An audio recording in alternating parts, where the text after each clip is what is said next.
Welcome to this very special edition of the KAJ Masterclass Live, the show which ensures that you profit from your time spent here with experts, either through their industry insights, information, or simply learning from them. And today we have Ivan Chocron. He is an educator, coach in healing, human relations, and conscious leadership. Welcome to the show, Ivan. Thank you very much, Ajay. It's a pleasure to be here. You are welcome. Welcome to the show. Welcome to India in this online form.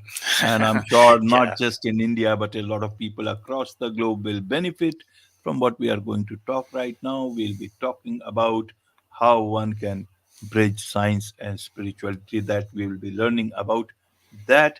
And but before that, Ivan, just want to understand from you a bit about your journey so that people can understand who you are, who they are listening to, and learn a bit from your journey itself. You have moved from engineering to being a spiritual guide. Yes, and this sounds like I left one to become the other, and in reality, I ended up. Uh, I never left the engineer mentality, and I think that is part of, in a way, the gift that I ended up bringing to the world. The part of my journey that's relevant is that I used to be a complete atheist, fully science-based person. I used to teach math and chemistry, studied engineering, so fully sciencey person. My parents were atheists; they raised me atheists, and um, I was very strongly attached to that identity. And then one day, some really beautiful and powerful events happened in my life that kind of woke me up to, in a way, how ridiculous that can be, to believe that you know more than the magnificence of this whole universe. And so I started diving much deeper into spirituality. But in that journey, because I never left, my engineering mind is always with me, I realized that one of the reasons why atheism exists is because it's like a pushback to the spirituality that it is imposed on us. And so, um, in a way, it felt like it was within my capacity to start bridging these two worlds. I started seeing that a lot of the things that spiritual people talk about is, in a way, the same thing that science people are talking about. It's just that they are using different lenses or different ways of explaining those things. And when I started putting them together, something really magical and beautiful happened, which is everybody started relating. Everybody felt that I was talking to them, whether they were a scientist or a spiritual person. You know, usually if you go to a meditation class or a spiritual event, most of the sciencey people, if they are, especially if they are very much on that side, they are not going to feel that that's for them. Or the other way around, if you go to a very science-based uh, event, all the spiritual people might not feel that that's really speaking to them. And for me, it became really important to feel that when you are talking, especially around healing work. So with healing work, I mean ways in which one gets to overcome our own trauma from childhood, um, or how to become a better person. You know, all of the things that we are all aspiring to be. These are ways of doing healing work. It is imperative that we speak about it from both places. On the psychological and sciencey side, they talk about neuroreceptors and neurochemistry, and it's all good and important, but that's not going to bring upon healing. And on the spiritual side, people talk about connecting with oneself and all of these things, but it leaves out all of these other people. So my journey has lately been about how can I make everybody feel that I am talking to them. And I think that's a relevant aspect of my work lately. Right, right. So how are you making sure about this part you talked about, that you are talking to them? Help us understand this part for the audience. Mm-hmm. Yeah. Um, I think one way is, so For those of you who don't know me, the main thing that I do is I work with plant medicine or psychedelic plants that help people dive deep into their subconscious mind, where all their trauma is stored, where their fears are stored, where the belief systems that might have been very useful at some point in their life, but they are not useful anymore. And that belief system needs to go so that a new one that is more updated with who you are today gets in place. Um, and in this environment, in the environment of plant medicine, where people come to do deep, meaningful healing work, um, I would say that the majority of the practitioners or facilitators, like I am, approach it fully from the spiritual side. So, for example, you were asking for examples to understand it better.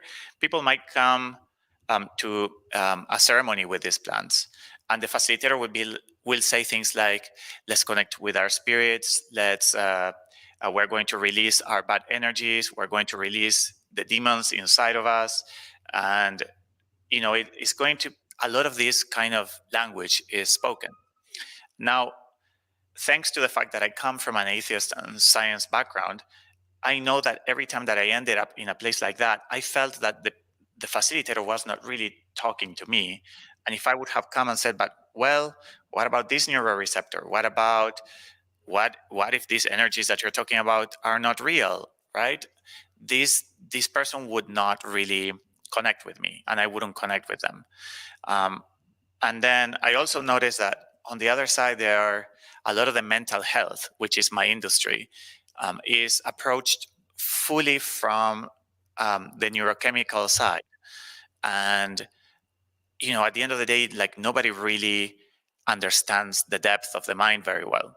And so by bridging it means that as I am speaking, as I am talking about how to heal the mind, as I'm talking about childhood trauma, I can put myself in the position of these two kinds of people and feel, is this person really speaking to me? And throughout the years, I came up with ways in which everybody feels, most importantly, that healing work is for them. So that you can go to a ceremony with plants or without plants. There's many ways to do healing work, whether you have a tendency more towards spirituality or science. Right, Ivan. Right. So you are not a doctor. Correct me anywhere if there any additional information is. You I don't know if you are a therapist. So you are calling yourself as someone coach in healing. So how should people understand it? Because they have to understand it from some definition point of view. Maybe in your part of the world, from this part of the world, somebody wants to understand. How should they understand in case they want to understand who exactly you are and what they can take your help in? Mm-hmm. Great question. So, correct. I am not a doctor and I am not a licensed therapist, but I do a lot of the work that licensed therapists do. And partially is because when I started working with these plants make you experience what a licensed therapist reads in the books. So while a therapist learns about the mind by reading about it and how trauma happens, how to heal it, what to do, what not to do, what to say to a person that's in a place of trauma, what not to say, you get to learn it in the experiential way. It's almost like as a therapist, you learn this in class, and as a plant medicine facilitator, you learn it in the lab. Kind of like reading versus experiencing it. And of course, I have complemented a lot of this experiential aspect by reading a lot of books around therapy and around how to heal the mind. So, a lot of therapists, when they've worked with me or they have seen some of the videos that I put out, either in YouTube or the conferences that I've given live, they think that I'm a therapist because I speak like them. I use the same language. I use the same concepts. And they ask me, where did you get your therapy license? I said, I didn't get any. I just read a lot of books, and I also got to experience a lot of times my own subconscious mind. So by doing this work for myself, by realizing, for example, this is one of the many examples, that I had much more trauma than what I thought. I thought I had a really good childhood, and I did actually. It's not that that's not necessarily false, but because I had a good childhood with loving parents that cared for me, that were attuned to my needs, and all of that, I thought that, oh, I probably carry no trauma. And these plants have shown me that that is not the case, that there's much more than what I gave credit to. And then it showed me how to approach it. When do I get afraid? Which emotions do I suppress? And once I started doing that work for myself and assisting other people in doing that work, I got to see what are the fears that people go through? What are the places where they get stuck? How can they face them? What is the environment needed for them to feel ready and brave enough to face those fears? What to say, what not to say. The whole healing process basically unfolded over the past, I would say, 10 years since I have been doing this. So not a Right, doctor, yeah, but I do the same work as a therapist does. right. Thank you for that explanation, Ivan. Now, in the modern medicine, we have got so many concrete, tested, USDA approved, everything is available. What you are saying is a different situation altogether. Why should people think about the type of plant medicines that you are talking about rather than Mhm. going tested, approved, medically approved, worldwide different organizations approved? Why not try that first rather than moving on to the type of plants that you are talking about? I want That to is such, understand that mhm. part. Yes, that is such a great question. The answer is very simple: is uh, numbing versus real healing. So the medicines that you're talking about, first I want to clarify, I am not against them. I am not saying all of the pharmacies should be out of the world and only approach healing with these plants. But the main difference is that most medicines that you find in a pharmacy that are approved by all of these uh, entities, right?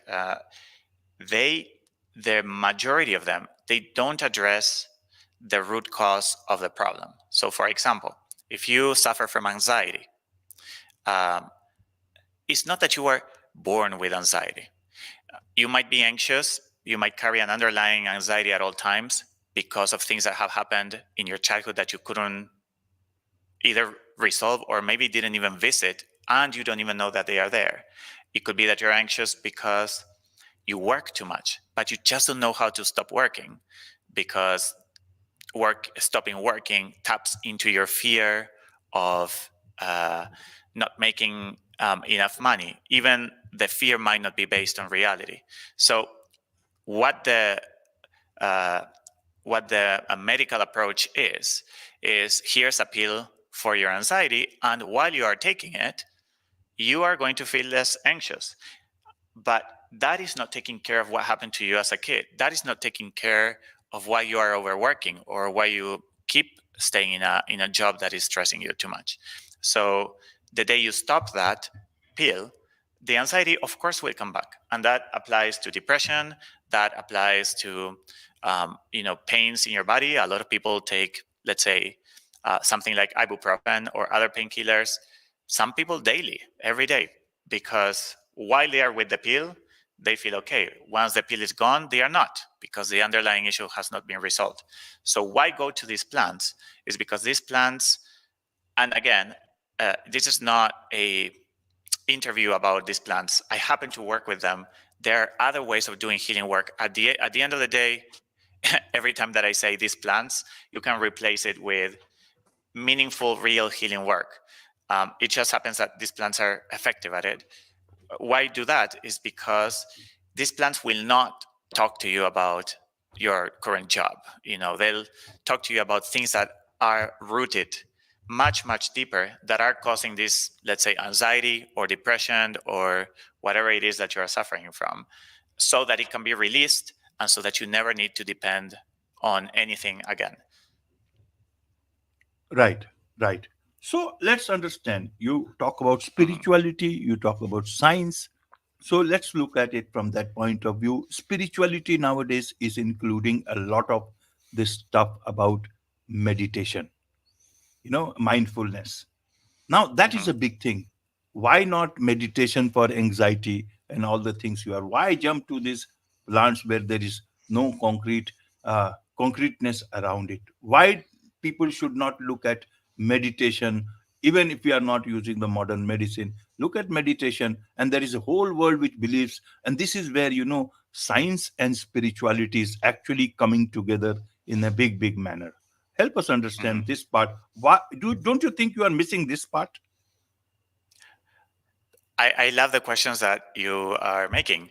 And I am 100% for meditation. I meditate every morning, sometimes twice a day. And what's interesting about these plants is that there is a misconception around them, which is some people believe that, when I start talking about them, or when they read something on the internet, that if you take the plants, that's the only route, and that's you take the plant and then you're healed. And in reality, the plants are going to take you to places that most likely you can't access any other way, or that you can access with years and years of meditation. Um, but what's funny about it is that once you get to those places, then I would say the plants give you this homework. And the homework is something like, you don't need me. You have taken me to realize all of these things, but then you also realize that all of these things are already there inside you and that you can access them in other ways. So what's really interesting about what you're saying is that people who take these plants, a lot of times, so many times, Ajay, I can't even describe to you how big of a percentage. People then start meditating. People start exercising. They change their diet. They start communicating better with their partners. So this is not take this plant every time or every day or every week, because then that would be kind of like what I was saying about the pills, right? Be with the pill all the time and depend on it. These plants kind of like want to give you your independence back. So, absolutely, meditation is, to me, essential for every human being to be able to be more in touch with themselves. But a lot of people, and maybe this will finish responding to your question, a lot of people don't have the motivation or capacity or understanding how to start meditating, and or the desire, or they have tried and failed, or it was boring to them.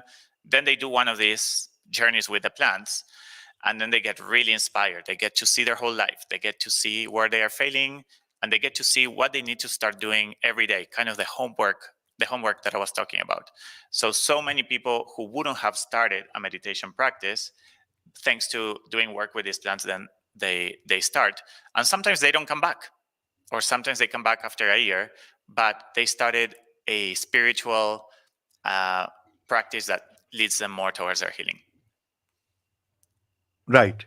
So, to understand it better, if you said that you have a bit of an atheist background, am I correct? What background? Atheist, Oh, atheist. Yes, yes. atheist. Yes. So, when somebody can ask you that, Ivan, you are an atheist, you do not look at religion and God the way others look at, Hmm. and you also talk about spirituality, which people consider that it's much more towards godliness and towards understanding God, universe, and all those. Yes. How would you like to respond to that sort of a thing, you know to look at spirituality versus from an atheist point of view? Hmm. I would say that I used to be an atheist, but I'm not an atheist anymore. I feel very connected to God in ways that if I would have been hearing this interview, how can I describe this? If we get this interview of me saying this and show it to Ivan 15 years ago, Ivan 15 years ago would be terrified, would be like, who did you become? um, but uh, that has changed. Like, I am grateful that I come from an atheist background because it gave me that way of looking at the world from a very logical standpoint, which I found it very needed in order to explain logically things about spirituality today. So definitely, um, I feel much more connected to that. And at the same time, I think I want to clarify that spirituality is such a broad range. It's not just God. Of course, God and the understanding or trying to understand what God is, which is very individual for each person, whether they have a religion or not. There's a lot of spiritual people with religion and a lot of spiritual people without it. It's such a broad term. So somebody, for example, I know a lot of spiritual people who are atheists, and that might sound contradictory, but these are people who meditate every day, who are close to their hearts, who have a spiritual practice, who do yoga. But if you ask them, do you believe in God? They'll be like, not really. That is not my case. I do believe in God in a way that is not external to me. I feel it like it's in this glass. I feel it in the magic that's present at all times. I feel it in the miracle of being alive and of the creation. And so, that's my definition or my perception of it, which used to not be there. And so, thanks to the spiritual practices that I got involved in, I got to that place, and I'm so grateful that I didn't leave my I would say logical mind. So one way in which I unite both spiritual and science, to the sciencey people, I explain spirituality from a very logical way. I come to them speaking their language. And for the spiritual people, I come also speaking their language of spirituality and saying, like, okay, we connect on the spiritual side. Let me show you the science behind it. So then because they already had a connection with me on that side, they are more open to listen to an aspect that it doesn't come naturally to them. Absolutely, absolutely, Ivan. Well explained. And well, I can tell you about myself. If I see your old videos, I never get beholden to the past and to old perspectives. Everyone can or has the right to change their perspective and keep on changing with more additional information about the world as well as about themselves. Even I could be holding so many ideas differently, different ways, but today I could be. So, as that is why I said one should not be beholden to either old things of the past or to perspectives. There is so much to learn from you, Ivan, and I'm sure a lot of people would like to learn from you, learn more about you, be a part of what you do. So, what's the best way for them to connect with you? Thank you, Ajay. I have a website. Do you put it in the description, or do you want me to say Right. it? You can say it also. I'll also put it on the description. Yeah, so my website is myname.com, so ivanchocron.com. And then my most preferred way is my YouTube channel. So, you know how I was mentioning that we can do a lot of healing without the need for the plants. The plants are great tools. I want for people to see them as tools, not as the end Right. goal. Right. Yeah. So when I realized that I do want the whole world to do healing work so that we all could live in a much more beautiful place, I realized that giving plants is really profound for those who participate, but it's not going to create a massive shift. And that's when I started my YouTube channel, which some of the videos that I put out are about plants, but some others are about emotions. No need for plans, how to process emotions, what each emotion is, or what trauma is, how it happens, how it happened to you, whether you know it or not, how to heal it. So it's a lot about doing healing work without the need for plans. And in a way, that is my favorite place to direct people toward more than my website, because I feel like there is a big chance that they are going to find videos that are going to change their life in a positive way. So for that, you have to go to youtube.com/@ Ivan Chocron. Wonderful. With this, it's a wrap on this very special edition of the KAJ Masterclass Live. Thank you so much indeed for joining us. Thank you.